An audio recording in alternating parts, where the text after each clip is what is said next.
आवाज यौ सड़ी वावरे दो पपटी के गोट कोल आवाज वर्षोशो चे गोट प्रेदात चे पचा मैन वे वफात वेला वे चे पचा मैन वे वफात शो गोडे गुरदोलो आसमान ते कत वे अल्लाहुम्मा ज़हब बसरी कैला अरा बाद मुहम्मदिन अहदा। ए अल्लाह मा पदवाड़ उस्तर गुड़ुन का चजद रसुल्ला न रस्त पे बल चौको ने गोर पटी के नास्तो पदवाड़ उस्तर गुड़ुन मा खुस्तर गे ता द पारा वक्ते च ता पे गोर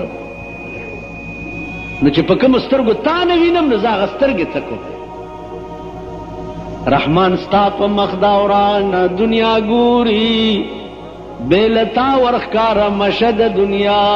मख न पैशक के विसाल द महबूब सरा दाशपा प करबुन रूपो अर्जाक करबुन दे से मिसाल दे मिसाल द महबूब पख्वा के यो साथ तेरोल यो साथ आशिक बद दुनिया प मख पटोलो बादशाह वरने की प मदीना मुनव्वरा के उमर फारूक रजी अल्लाह ताला अन्हु अबू बकर सिद्दीक तवे चे खबर कौन दरखास्त को मिन्नत को जारी को वे वाया वे द मकीन चरात लई ताओ रसूलुल्लाह सल्लल्लाहु अलैहि वसल्लम और पगारे सौर के ताद पैगंबर सरश पकड़े था ए अबू बकरा दागा टोलिश पे यो साथ माल राका और जमाद टोले जिंदगी अदल और इंसाफ और गजागाने दा टोले तवा दा टोलिश पे यो साथ यानी यो घंटा दा माल राका चिता दे पैगंबर पर ख्वा के रख अबू बकर सिद्दीक वर्त हुए उमरा जमाद द खुदाय पर जात कसमी चे द पैगंबर आगा सर चे जमा पर पतुन पगारे सौर के प्रोत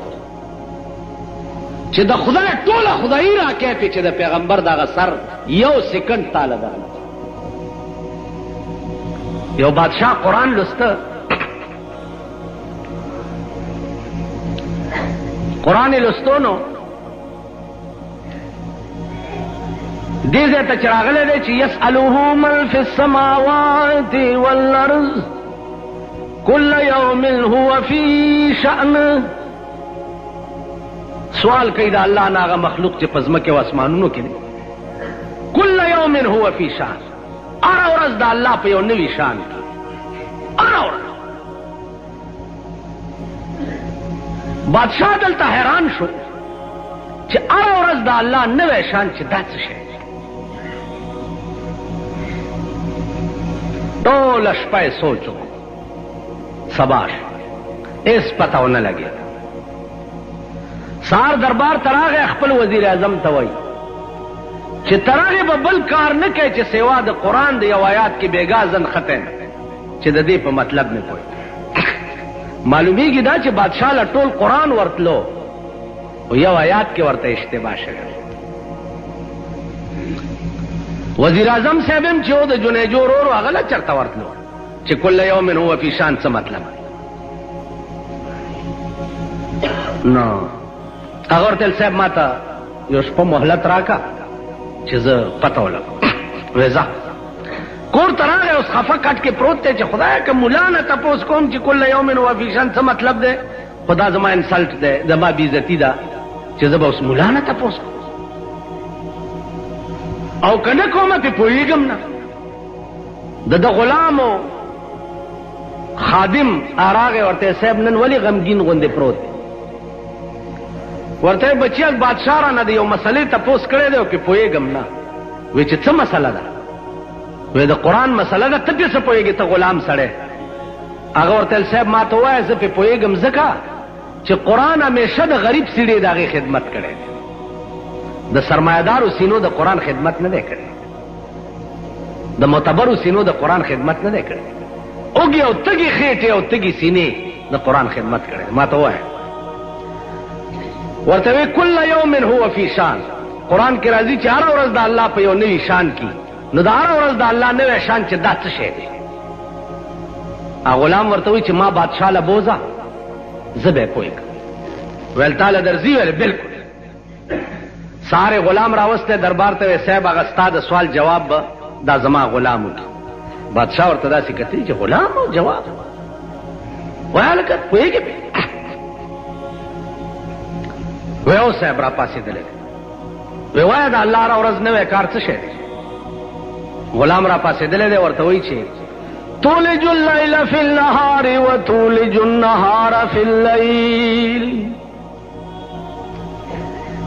تولج اللیل فی النهار وتولج النهار فی اللیل تخرج الحي من الميت وتخرج الميت من الحي وترزق من تشاء بغیر حساب. اے بادشاہ هر ورځ د الله نوی کار دا دی چې شپه وي ورځ پکې راننه باسي رڼا جوړه کړي، ورځ وي شپه پکې راننه باسي تیاره جوړه کړي. بل کار یې هر ورځ نوی دا دی چې د ژوندي نه مړی پیدا کی او مړی نه ژوندی پیدا کی او رزق ورکړي هغه چاته چې رضای وشي بے حساب. بادشاہ ورته وی چې په دې یو ټکي پوه نه شو. ورځ په شپه کې شپه په ورځ کې دا خو ټیک د ژوندي نه مړی پیدا کی او د مړي نه ژوندی په دې پوه نه شو. ورته له بادشاہ قبله عالم چرګه ژوندی شی دی هګۍ تې مړه پیدا کی، هګۍ مړ شی دی او بچی تې ژوندی راوباسي. بادشاہ ورته ټیک. وزیر اعظم ته وی چې وباسه دا د وزارت عباد او دی غلام ته واغونده. د وزارت قابل هغه سړی کېدی شي چې کوم په قرآن پوهېږي. ته په قرآن نه پوهېږې مانن نه دی وزیر اعظم. وزارت عبا یې وویسته او غلام واغوسته. چې واغوسته دربار کې شاهي سلامي ورته وشو. غلام ورته وایي غوږ کېږده بادشاه چې دې ټایم کې د الله نوی کار درته بل وښیم په دې ټایم. قل اللهم مالک الملک تؤتی الملک من تشاء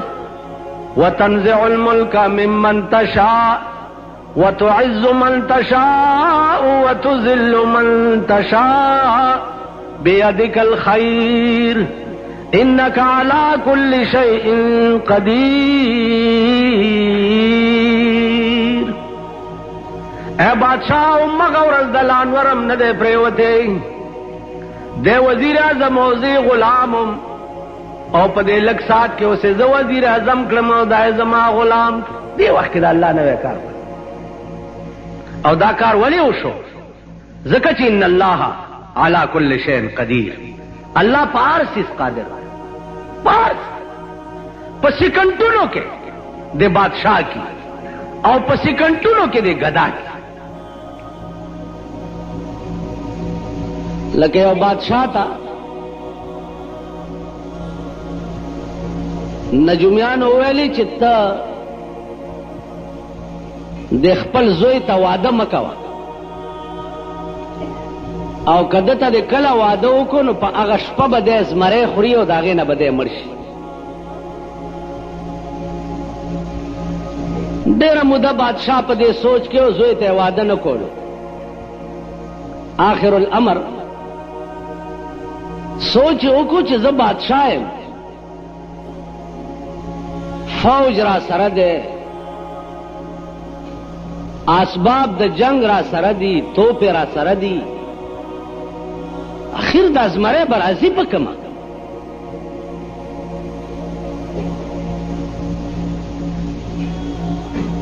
واده شروع کو او د تمام خار نه غیر چاپیر فوج ودروله، وسلې ور سره دي او توپې ور سره دي چې بای دې خار ته به زمری راځي په کومه؟ د دې دومره لوی طاقت سره به زمری راځي څنګه؟ واده وشو ډولی راله ناوې او زلمی ناست دي د ناوې د زمري ته زلمي ته ووې چې یاره دا ستا پلار د دې زمري نه ډېر یارېده او ما تر اوسه پورې د زمري شکل نه دی لیدلی چې د دې زمري دا شکل څنګه دی نو د ناوې او زلمي ته د حلوا یو پلیټ راغلی و څه چې د دنیا رواج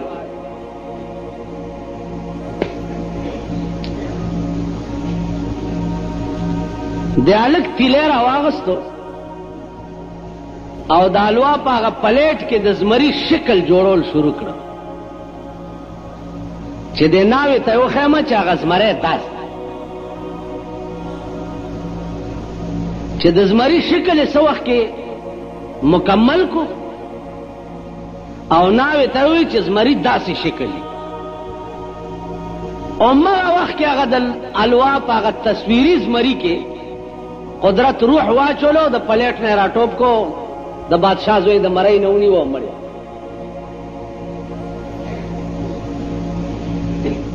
دنیا حیرانه شوه دا چل څه وشو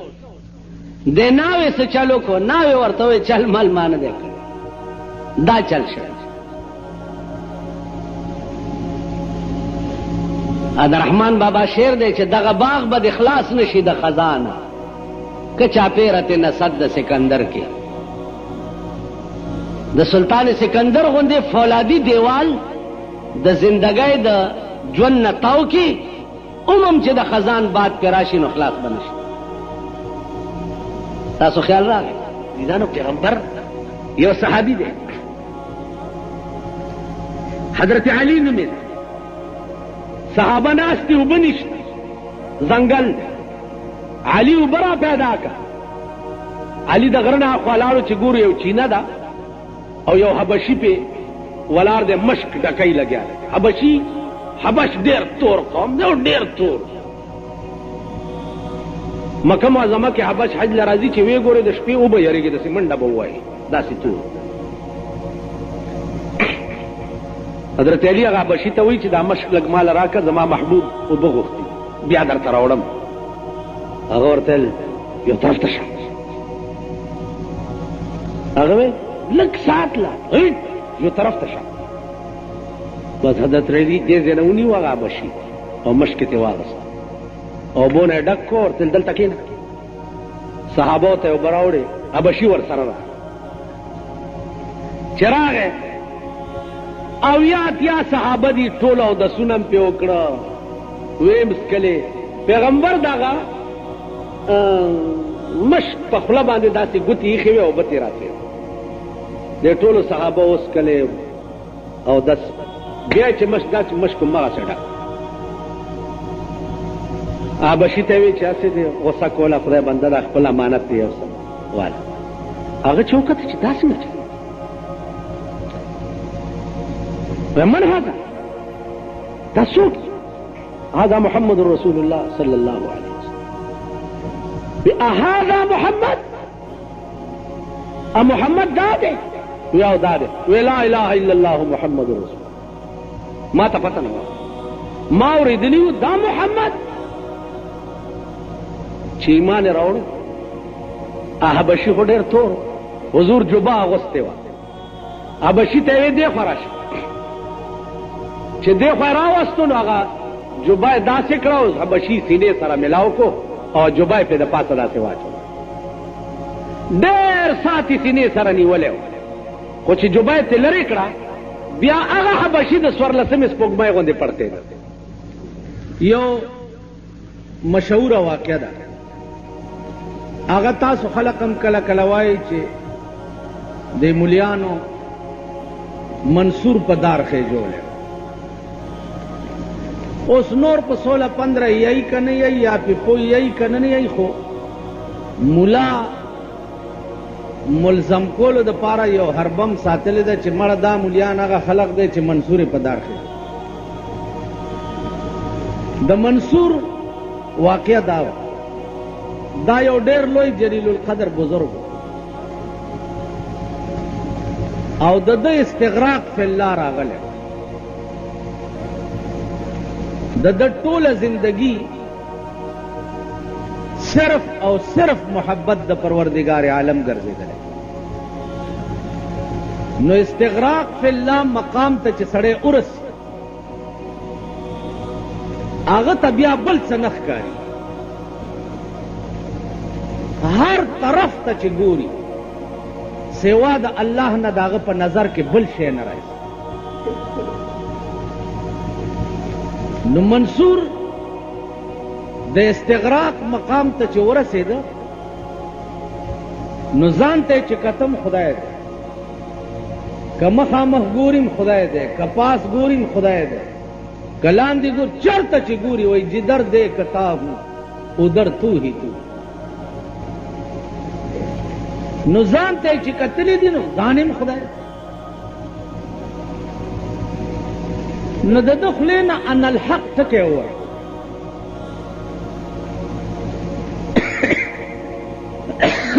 ان الحق معنا دا ده چې زه حق یم.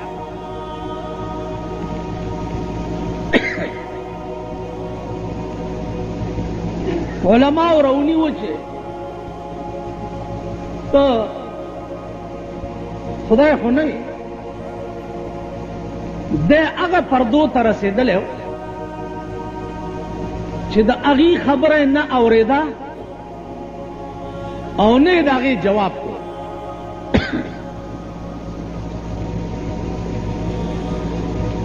ډېر ورپسې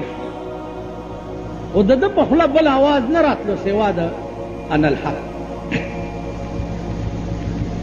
نو یو سړی چې ځان ته خدای ووایي نو په دارالاسلام کې د هغه حکم دا دی چې د هغه د سر قلم کړی شي. اندرون چې هر څه یې هغه به وي، لیکن په اعتبار د قانون سره د ده حکم دا دی چې د ده سر د قلم کړی شي. آخو ملک و اسلامی مملکت ہو کہ منصور علماء رونی وہ تا ان الحق ویلی دی ستا سزا دادا چې ستا سر قلم کړی. ویل ټیک ده سر یې پرېکو په کومه رسۍ چې د ده غاړې ته اچولې وه هغه رسۍ هم چغې والې ان الحق. په کومه لاره چې د ده جنازه وړه هغه دیوالونو هم چغې والې چې ان الحق. دې ته وایي استغراق فی الله. شیخ شبلی لوی ولی او بزرگ دی، هغه نیمه شپه ده خدای ته التجا کړه. وایي شیخ شبلی سوال کرد بدر حضرت کریم منصور را چرا بدار کر دیے رحیم. خدایا دا منصور دې په دار ولې وخېږو؟ ده خو ځان ته خدای نه وویل. آواز ورته وشو چې منصور په دار منصور بود واقف اسرار سر دوست. منصور بود واقف اسرار سر دوست ہر کس کے سر را فاش کند ای سزائے اوست. منصور تیار د یارۍ رازونه وښود او د یارۍ راز فاش. د عشق قانون دا دی چې پټ به وي، ښکاره به نه وي. بادشاہ روټای کړی دا لوی لوی خلق راغوښتي. امام ابو حنیفه رحمت الله علیه پکې راوغوښت. چې راغی داسې د ملاتوب په جامو کې راغی، نورو ته به بادشاہ ورغاړې ووتو ځان لکه دلته زمونږ صدر صاحب چې راځي تاسو وګورئ دا کوم خلک چې وغواړي ایرپورټ ته یا روټۍ ته دوی د 3 ورځو نه د خانک سنډې ځان ته نیولي. امام ابو حنیفه هغه د مولاتوب په جامو کې ورغی بادشاہ ورته راپام نه شي هغه چې څوک مولا هغه هو دا خو لباسي روټه واپس راغی او لویه جوبه یې واچوله او لوی پټکی او امسا یې لاس کې ونیو را روان دی چې ور خاموش شو بادشاہ ولا را پاسېدو چې امام ابو حنیفه راغی ورغاړې ورته په خیر راغلی صاحب دلته کښېنئ دلته کښېنئ روټۍ چې کېښوی شو نو امام صاحب دا لستوڼی داسې ویستو پاتالو کې لستوڼی داسې داسې بادشاہ ورته راغی صاحب دا ولې دا خو زما روټۍ نه ده د دې لباس روټۍ دا لباس مې چې نه واغوستی چې رالم تا را تسلیمه شي مو نه کړ چې دا لباس مې واغوسته او رالم ته راغاړې وته نو دا زما روټۍ نه ده د لباس نو زمونږ زمانه خو عجیبه لباسي زمانه ده تاسو خیال راغی مینا او عشق دی ملامت په عشق کې که تاسو خیالو کې ملامتیان ډېر تکلیفونه هم دي بلال عاشق عاشق دی او بیا د بلال غوندې عاشق په دغه وخت کې په ځمکې په سر بل نه د هغه د عشق او د مینې اندازه دې نه ولګوئ د حبش قوم سره تعلق لرل آذان به چې د کولو نو اشهدو په ځای باندې به وي اسهد د شین په ځای به سین اشهد ان محمد رسول الله نو د به اشهد ان محمد رسول الله صحابوں پہ اعتراض کو جی دے بانگ غلط دادی نہ وہی بانگ حضور علیہ السلام ورته فرمایل چې بلالا ته بانگ مه وایا یا شین زدکا او یا بانگ مه وایا د شین په ځای سین وې غلط وې خسه په جمعات کې ټول شپه په ناستې تیر او په جړه چې وا خدای نو د شین په ځای سینو زه خو دا جبه خو تا را کړې دا خو ستا توفیق دی چې زما جبې له دې نه دی ورکړی چې زه پیشین ووایم یو طرف ته د زړه رانه وړی دی په دې سړي چې اشهد ان محمدن به مې که نو ورته به مې اذان کې اشاره کوله چې زه د چا د پیغمبره ګویي کوم ادا دی ناست زه چې په چا مینې م ادا دی ناست اوس به زه څه ټوله شپه په جړا تېره عزیزانو شپه دومره اوږده شوه چاړو تېرېده نه نظام د کائنات ټول معطل شو شپه به نه تېرېږي صحابه ډډې په ډډې اوچت را پاسېده راله رسول الله صلی الله علیه وسلم ته وایي چې دا نن د قیامت شپه ده شپه نه تېرېږي مونږ خو هلاک شو صحابه دا باس کولو پیغمبر سره چې جبرائیل راغی رسول الله صلی الله علیه وسلم ته وحی راوړه ورته وی حبیبا الله وایي چې زما دې په خپل ذات باندې قسم وي چې تر څو بلال اذان نه کړی نو سبا به نه کما اے پیغمبر ما ته د بلال سین په شین منظور دی سینې په شین منظور دا دی چې د اشهدو په ځای اسهدو وایي نو الله وایي د ده دا سین ما ته د شین نه زیات بانګ بم دی عبدالقادر جیلانی رحمت اللہ علیہ تا اغا درد پیدا ہو دمرا عبادت کرے ہو چکم مقام تو رسیدو دا کوفے پہ جامع مسجد کی تقریر کی چھ سبحان الذی اسرا بعبده لیلا من المسجد الحرام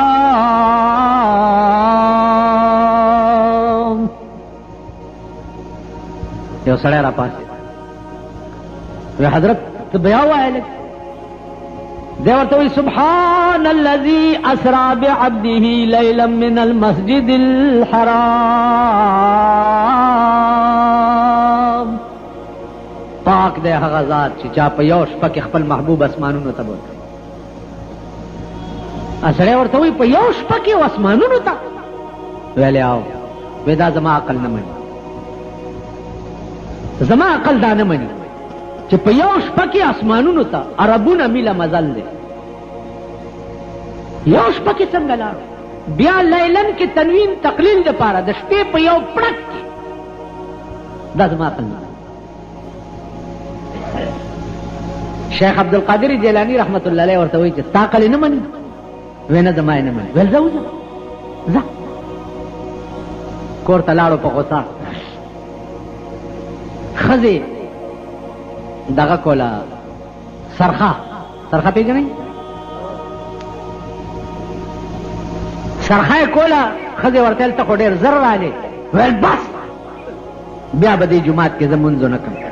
ویلې ولې ویل وایي چې پیغمبر په یو شپې په یو پړک کې اسمانونو ته تللی بیا په شپه کې واپس راغلی دا دومره لرې مزل په یو شپه کې تللی او راغلی دا د چا عقل مني ښځې ورته ویل زه چې عقل دې نه مني ورشه دا منګی واله لږې اوبه راوړه کور کې اوبه نشته منګی واغستو سیند غاړې ته لاړو منګی را ډک کو کېښو خیال یې وکړو چې ګرمي ده لږ ولامبه جامې وویستې منګي د پاسه یې کېښوې او سیند ته کوشو چې کوشو سیند والا ټیله ورکړه چې ټیله یې ورکړه هغه غاړه یې وغورځولو چې هغه غاړه یې وغورځولو بربنډ چې ګوري هلته یو سړی دی چې میان نیسي په سیند کې هغه چې وکته چې دا خو ښځه راوغورځېده د سیند نه ده چې ځان ته ګوري ښځه شوی دی و خو څه شی سړی و خو چې سیند ټیله ورکړه هلته وغورځېده چې ګوري ښځه ده میانې چې نیوه هغه وی چې فوی دا خو زنانه ده او اوبو راوغورځوله هغه زر خپل صادر واغستو پې ویې غوړو پټه یې کړه صادر کې تاو کړه څه چل دی ویلې بس اوبو راوغورځوله موس دې دام نه وایي چې زه سړی وم او ښځه شوم هغه میګیر بوتله کور ته ښځې څنګه چل دی ویل بس سیند کې مې لمبل او اوبو ټیله را کړه راوغورځېدم اوس دا حل نه شي ویلی چې زه سړی وم بیګالی ملا راوستی دی میګیر خیال کړی چې ښځه مې هسې نشته خدای تیاره راکړه غوټې پې نکاح تړلی چې نکاح یې پې تړلی دی 12 کاله یې د میګیر سره تېر کړ او په 12 کاله کې هر کال به یې زوی کېدو 12 زامن یې یو ورځ بیا ښځو سره یې منګی په سر کړی چې راځئ چې د سیند غاړې ته لاړې شو اوبه مو بم راوړو اوبه لامبو لګې نورې ښځې دي ور سره دام ده به د دې خو هر څه هیر شو چې لاړم بل جنس شو جامې ویستې دي او اوبو ته کوزه شوي دي ټولې ښځې دام کوزه شوې ده چې کوزه شوې بیا سیند والا ټیله ورکړې چې سیند ټیله ورکړې غړپ چې د سیند دې غاړه راغورځېدلې چې ګوري منګی هم پروت دی او د ده هغه جامې هم پې پرتې دي او چې ځان ته ګوري سړی دی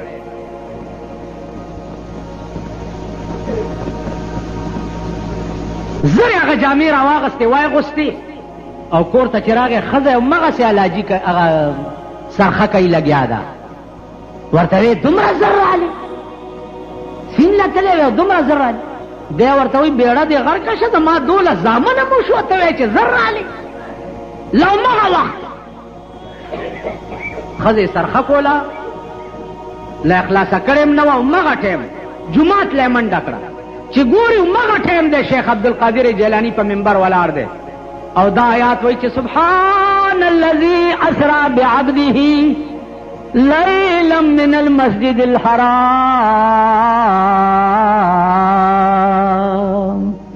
دا ورته د لرې نه آواز وکړو چې صدقت یا شیخ صدقت یا شیخ زما دې په خدای قسمي چې رښتیا وی الله د سترګو په رب کې پیغمبر بوتلیم شي او راوستیم شي دا ورته آواز وکړو نږدې راشه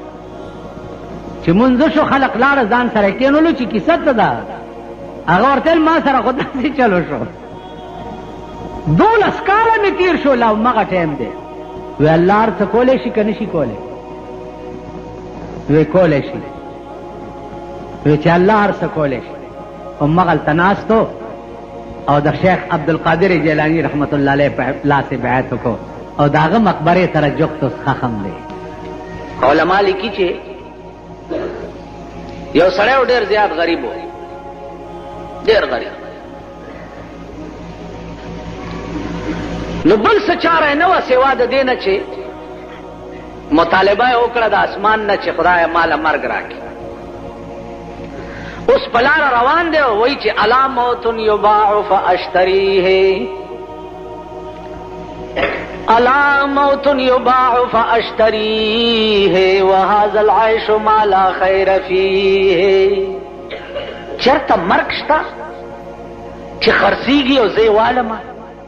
دې ژوند نه خو مرګ ښه دی. یو سړی ورپسې روان و، هغه واورېده، ویل ولې؟ ویل بچی مې نهر دی او زم نهر. هغه وله 1 روپۍ ورکړه. ویل دا روپۍ والا خو مرګ مه غواړه، دا روپۍ والا. روپۍ خو زمانه کې او ډېر شی و. روپۍ ورکړه والا سړی لاړو. څه زمانه چې تېره شوه، دا چې د غریبۍ د وجې چا ځان له مرګ غوښتو، دا د ملک وزیر اعظم شو. او چې دا چا وله روپۍ ورکړې وه، دا بیا داسې غریب شو چې د غریبۍ د وجې ده بیا مرګ غوښتو. خدای داسې کولی شي؟ د لوی قوت او د لوی طاقت مالک دی. دړه کې خیال وکړو چې دا وزیر اعظم سره خو ما د 1 روپۍ نیکی په ډېر سخت وخت کې کړې وه، چې د مرګ غوښتو د لوږې د وجې او ما وله 1 روپۍ ورکړې وه. نن هغسې غریب زه یم او دی وزیر اعظم دی. نو یو کاغذ یې راواغستو او دا شعرونه یې پې ولیکل چې الا موت یباع فاشتریه وهذا العیش ما لا خیر فیه. دا شعر یې پې ولیکلو او چپړاسي له ورکو چې دا دننه وزیر اعظم صاحب له ورکړه. هغه چې څه وخت کې دا شعر وکتو ور یاد شو. اصیلو اصیلو اصیل سړي سره چې نیکي وکړي 1,00,000 کاله پس هم نه هېرېږي، او کمسل سره چې نیکي وکړي د دروازې نه وتی نه چې بیا یې هېره شي. داسې ده که نه؟ اصیل سړی سره نیکی وی اینچی شوریس که در دور قمر می بینم، اما افاق پر از فتنه و شر می بینم، توق زری همه در گردن خر می بینم. اصیل یو خو اصیل سړی به دی حیا نه اخلي، شرمۍ به دی نه، رسواکۍ به دی نه، او که مسل سړی به در پورې لکۍ چې هغه شعر یې ور ولیکل. او وزیر اعظم چې وکتو څه وخت کې نو ور یاد شو. نو د کاغذ په هغه شا باندې د قرآن یو آیات ولیکلو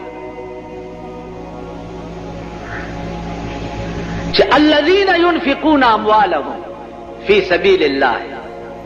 کمثل حبة انبتت 7 سنابل فی کل سنبلة 100 حبة. او سړیا تا د 1 روپۍ نیکی ما سره کړې وه په سخت وخت کې، او د قرآن دا آیات مد نظر الله وایي چې یو دانه زما په لار کې ورکي څوک، د هغې داسې مثال دی لکه دانه چې وکړې او هغه بوټی شي او بوټی 7 وږي ونیسي او په هر وږي کې 100 دانې. کمثل حبة انبتت 7 سنابل فی کل سنبلة 100 حبة والله یضاعف لمن یشاء. تاسو خیال راکړئ. نو د 1 روپۍ په بدل کې مې دا 200 درو لېږلې، او که مزید بیا نور څه ضرورت نو ماله راځه. تاسو خیال راکړئ څوک به وکړي داسې. هارون الرشید بادشاہ او داغه ښځه وه زبیده نامه. زبیدې خوب ولیده، په خوب کې ګوري چې دا ټوله دنیا ما سره بدفعلي کوي. دا یې خوب ولید. سهار له یې تپوس وکړو د معبرینو نه چې ما دا خوب لیدلی زما خوړه چوي. هغې ورته وویل د دې خوب تعبیر دا دی چې الله به ستا په لاس یو داسې کار وکړي چې تر قیامته به ټوله دنیا ته فایده اخلي. نو په مکه کې دا نهر زبیده یې جوړ کړ د شام نه نهر د مکې خار ته راوستی حاجیانو صاحبانو ته به پته وي چې د مکې په ټول خار کې نهر زبیده ګرځېدلی دی او دا سوري دي پې ماشکیان د هغې نه اوبه رالي او کورونو ته دغه زبیده میړه ته یو ورځ وایي بادشاه ته خبرو کې ورته وایي ته دوزخي هارون رشید خو بادشاه چې ښځې ورته وایي دوزخي نو بادشاه ورته وایي چې وا ښځې که زه دوزخي یم نو ته په ما طلاق بادشاه اوس ښځې ته وایي ښځې منډه چې منډه کړه دروازه یې بند میړه ورته وایي ولې وایي چې تا ماله طلاق راکړو اوس زما قتل تا ته حرام دي او ستا قتل ما ته حرام عرض مې دا و چې زبیدې ور بند کو چې زما قتل تا ته حرام دي او ستا ما ته حرام دي بس هغې نه بعد بادشاہ حیران چې اوس پسې کړي امام شافعي رحمت الله علیه نوی ځوان شوی او نوی عالم شوی بادشاہ ورغی او تپوس یې وکړ چې صاحب دا مسله پیښه شوې هغه وی دا مسله مال راځي یا حلال او یا حرام راشه کېنه بادشاہ ورته ویل وایه صاحب ورته ویل نه داسې چرته کوي ته په تخت ناست او زه لاندې یم او پوښتنه د دین د مسلې کې تخت نه راکوشه ته په دې ځمکه کېنه او زه به په دې تخت کېنم بیا تپوس وکړه او زه به درته جواب درکړم هارون الرشید را پاڅېدو د تخت نه راغی په ځمکه کېناست او امام شافعي لاړو په تخت کېناست د هارون الرشید ایمان هم وګوره او د امام شافعي ایمان هم وګوره امام شافعي په تخت کېناست ورته ویل بادشاه وپاس ودرېږه وایه اوس تپوس کوه وی دغسې چل شوی ښځې راته دا ویلي دوزخي او مال که زه دوزخي یم ته دې په ما طلاق یې اوس زما دوزخي او جنتي څه پته به لګي چې زه دوزخي یم که جنتي یم خو دا پچه چاته لګي څوک مونږ به دوزخ ته ځو که جنت ته امام شافعي رحمت الله علیه ورته ویل دا مسله مال راځي 300 کرتې د سر نواله تر اخره پورې په ټول قرآن نظر واچو 300 کرتې ځکه چې ایته خو ټول قرآن یادو نو د الحمد نه تر والناسه پورې به داسې پې تلو چې په عمر کې دې چرته د خدای د یاري جړلې دي په عمر کې هارون الرشید ورته ویل په خدای مې دې قسمي چې زه هره شپه نیمه شپه کې راپاسم او خدای ته چې په سجده پروت یم او جاړم نو چې مخ راوچت کم لاندې د اوښو د اوبو ډنډ ولاړ هره شپه امام شافعي ورته ویل مبارک شه د پیغمبر حدیث مې پیدا کو چې د کمې سترګې نه اوښه دومره راوځي چې د مخ ته راشي د مخ قدرې ته به د سترګې نه راتوی شي او د مخ ته راشي یو اوښه نو په قیامت کې به رسول الله وایي چې دا سړی خدای دوزخ ته نه او په دې سترګې به عمر له دوزخ حرام نو د پیغمبر د دې حدیث مطابق ما فتوا درکړه چې ورشه په تا ښځه طلاق نه ده ځکه چې ته جنتي تاسو خیال راکړئ علم هم داو تقوا هم داوه او جرأت او ایمان هم قاضی ابو یوسف د امام ابو حنیفه شاگرد دی قاضی دی د بادشاہ تنخواہ دی راغی بادشاہ ورته ویل مسله پیښه جامعت فی نهار رمضان د روژې میاشت او غلطی رانه وشوه روژه مې وخوړه قاضی ابو یوسف ورته وایي علیک ان تصوم شهرین متتابعین 2 میاشتې به پرله پسې روژې نیسي هغه ورته بارک الله فی علمک بارک الله لاړو چالاړو نور قاضیان ورته وایي چې صاحب ته خو خطا شوې په کفاره کې خو ترتیب دی اول مړی آزادول دي که مړی نه بیا 2 میاشتې روجي دي کاغه نه بیا شپېتو مسکینانو له 2 ټایمه روټۍ ده نو تا د مړی خبره ورته نه کو د روجو دی ورته قاضي ابو یوسف ورته تاسو پوهېږئ نه کمقل یې اخو بادشاہ دې زرګونه مړیونه دي ورسره که اوس مې ورته ویلی چې مړی آزاد کا نو په ټولو روجو کې یوه نه نیوه بس هره ورځ به مړی آزادولو بس چې څه خوښه واده کړه نه دله داسې فتوا ورکړه چې د ملا ډوکي ودړدي چې د ده یاد دي چې بیا په روژه کې روژه په قصد نه خوري نو بادشاه لا او دا د پیپل منډۍ سنډاګانو له به د هغې د شان مناسب فتوې ورکړې حضرت عمر را روانو ماشومانو لوبې کولې امام حسین پکې و ماشومانو منډې کې عمر راغی امام حسین आवाज وکړو چې منډې مه وهئ دا عمر خو زمونږ غلام دی دې نه تاسو ولې یریږئ حضرت عمر دا خبره واورېده چې حسین وایي چې عمر زمونږ غلام دی عمر په جړا شو په منډه راغی حضرت حسین یې په غېږ کو او نیغې د حضرت علی کور ته بوتلو حضرت علی ته وی دی حسین یو خبره کړې ده دا ولیکه او تم پې دستخط وکړه او د نم پې ګوته لګوما څه ویلي وی ماشومانو منډې والي چې عمر راغی او ده ووی چې منډې مه وهئ عمر زمونږ غلام دی دا ولیکه په کاغذ چې حسین ویلی دي چې عمر زمونږ غلام دی حضرت علی ورته ویل عمره پرېږده خدای بنده د ماشومانو خبرو نه څه جوړی ورته وی علي په خدای مې دې قسم وي چې دا خبره دې لیکلې نه او د حسین دستخط مې پې کړی نه چې پرېنهدمه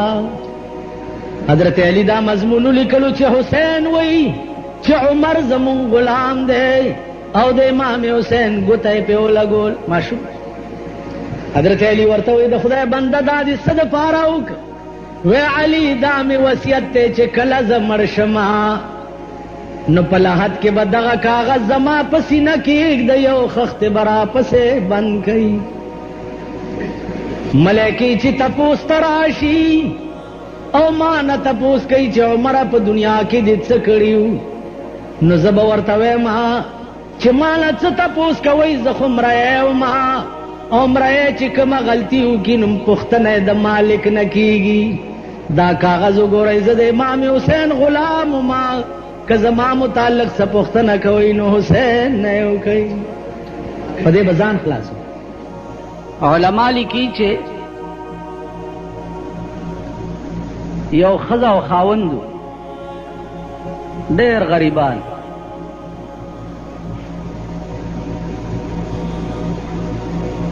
او د هغه ملک بادشاه چې نو د هغه متعلق دا مشهوره وه چې څوک وله ورشي او څه تحفه او ډالۍ وله یوسي نو هغه وله ډېر لوی انعام ورکوي نو دې ښځې خپل خاوند ته ووایي چې سړیه مونږ خو د خدای غریبان یو تم دې بادشاه له ورشه که نه کسې درکړه هغې ورته ووایي چې ښځې هغه بادشاه له خو خلق تحفې او ډالۍ وړي نو مونږ سره څه دي ښځې ورته وایي چې نور څه خو نشته خو د پشکال میاشته او بارانونه شوي دي او دا ډنډې ډکې دي د اوبو نه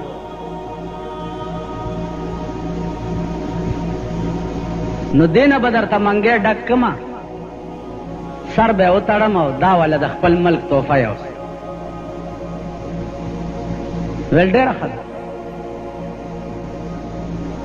منګی د ډنډې د اوبو نه ډک کړی دی او سر یې والا تړلی دی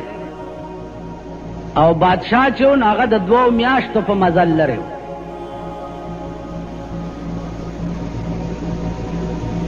ښځه ورسره شوه او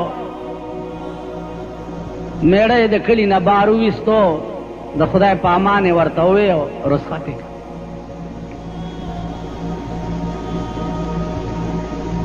دا کور ته راغله او داسې وکړ او په مصلا ودرې دا او 2 رکعات نفل وکړ.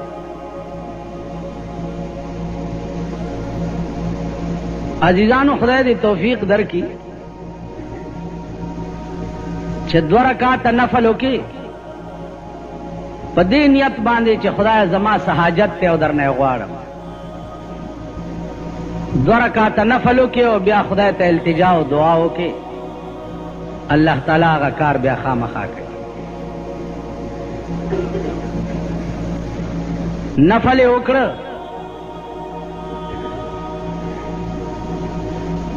مصلی واچولا او په ودرېدا او نفل وکړه.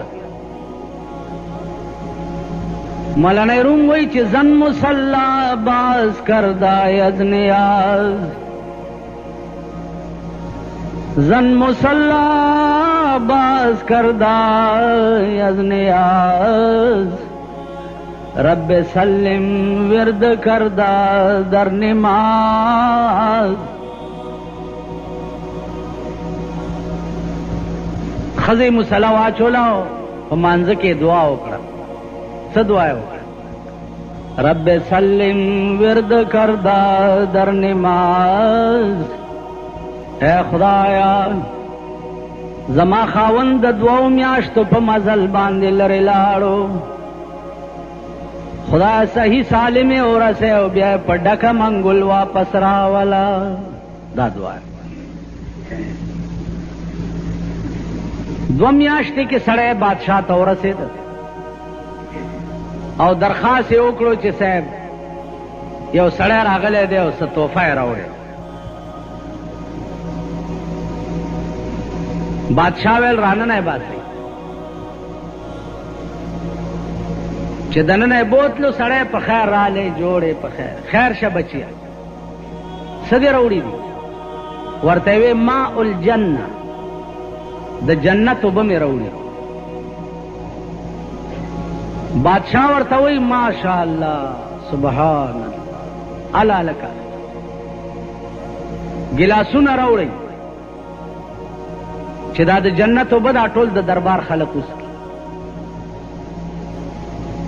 ګلاسونه راوړو. اندازه وکړئ چې 2 میاشتې کې په منګي کې کومې اوبه پراته وي نو چې د هغې به بوی څنګه وي او د هغې به خوند څنګه وي. نو اول هغه ګلاس بادشاه وڅښل او الحمدلله یې وویل او بیا یې وزیرانو ته وویل چې وڅښئ. وزیرانو خیال وکړو چې د 2 میاشتو اوبه دي، خو چې بادشاه وڅښلې نو بیا جنیجو څه کار و چې نه به یې څښلې.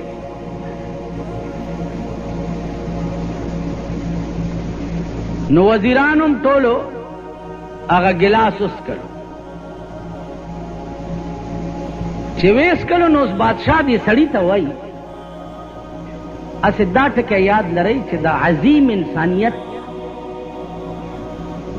دا څومره اوچت شي. بادشاہ ته ګوره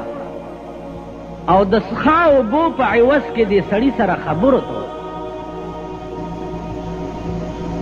ورته وایي وسړیه دا تا خو دومره لویه عظیمه تحفه راوړې وه چې په خدای قسم که ما سره د دې قیمت شته چې زه یې تاله درکړم. خو زه د دې په بدل کې به یو حقیر غوندې شی زم درکړم. حکم یې وکړ چې دا سړی خزانې ته بوځئ او دا منګی ورته د سرو زرو ډک کړئ او بیا یې د دریای دجله په دې غاړه باندې دا سړی تیر کوي. دا ورته وښایئ چې دلته اوبه وګوره دریابونه بیږي، دلته قیمت ستا د اوبو نه و، دلته قیمت ستا د دې اخلاص. هرې ګناه ته چې ورځې نو ته به وایې چې زه خو مړ یم، مړ خو دا ګناه نه. لکه رسول الله صلی الله علیه وسلم ته یو سړی راغی وی صاحب ما ته داسې یو ټکی وښایه چې زه په هغې عمل وکړم او په جنت ته لاړ شم. هرې ګناه نه نشم منې کېدی، خو یو ټکی راته وښایه. ویل بچیه دروغ مه وایه، دروغ مه وایه. ویل بس غلا پسې تللی دی خیال یې کړی دی چې که د پیغمبر مجلس ته لاړې هغه ته خو خدای هر څه ښیي او راته ووایي چې تا خو غلا کړې ده نو خلک به وایي چې هوی دا خو غل دی او که وایم چې نه مې دا کړې نو د دروغو نه مې توبه ویستې ده دروغجن به شم غلا یې پرېښې دی زنا پسې تللی دی هلته دا تصور ورغلی چې که پیغمبر تپوس وکړو چې تا خو زنا کړې ده که وایم چې نه مې دا کړې هلته مې دروغو نه توبه ویستې ده او که وایم چې کړې ده نو خلک به وایي چې دا خو زنا کار ټول ګناهونه یې په دې یو توبه پرېښو تسبیح هم لاس نیکمی بزرگمی او چې پردی مال پې پیښ شي الله دې امان را عزیزانو پردی مال دا واو یوه پیسه دی چې پردی په گردن پاتې شو یوه پیسه په قیامت کې به الله وایي چې ټول ګناهونه دې معاف دي جنت ته ځه خو د دې سړي یوه پیسه در باندې وه ورکه نو بیا ځه دی به منډه کي چې ما سره خو پیسې ډېرې وې نو هغه پیسه به د جهنم په بیخ کې ورته ښکاره شي تفسیر ابن کثیر لیکلی دي چې دی به ورپسې ورټوپ پیسه به راوالي چې